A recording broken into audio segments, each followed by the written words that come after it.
মহিবুল্লাহ বাবুনগরীর হুমকি দাও, তাকে বলে রয়্যাল এজেন্ট। মহিবুল্লাহ বাবুনগরী হচ্ছে জুনায়েদ বাবুনগরীর মামা। বাংলাদেশের ইতিহাসে জুনায়েদ বাবুনগরীর নাম লেখা থাকবে।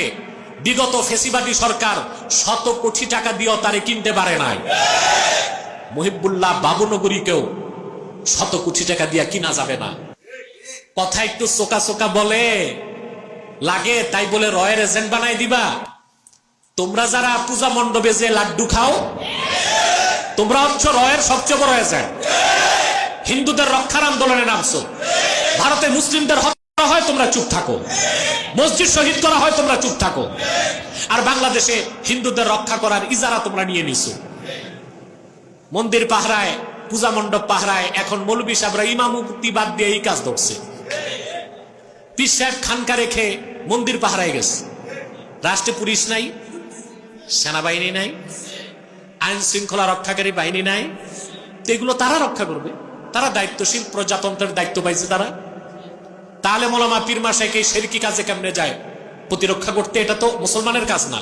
হ্যাঁ, প্রশাসন এটা ভিন্ন জিনিস। প্রশাসন রাষ্ট্রের দায়িত্ব নিছে, রাষ্ট্রের প্রত্যেকটা পক্ষকে সে কি দিবে? এটা কি আলেমের কাজ, পীর সাহেবের কাজ, ধর্ম উপদেষ্টার কাজ?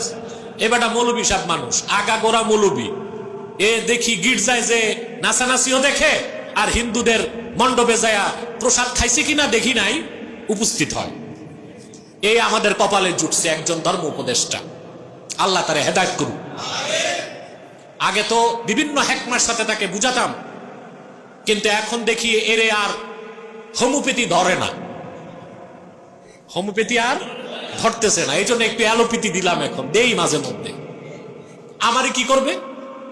জেলে ভরতে পারবে, ফাঁসি ঝুলাইতে পারবে। এর চেয়ে বেশি কি করবে আমাকে? 16 বছর অত্যাচারীরাই তো কিছু করতে পারে না, ওরা আর কি করবে?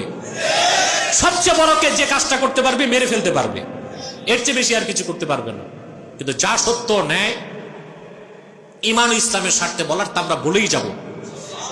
হাত্তা আমুতা, আমি মৃত্যুর স্বাদ গ্রহণ করার আগ পর্যন্ত।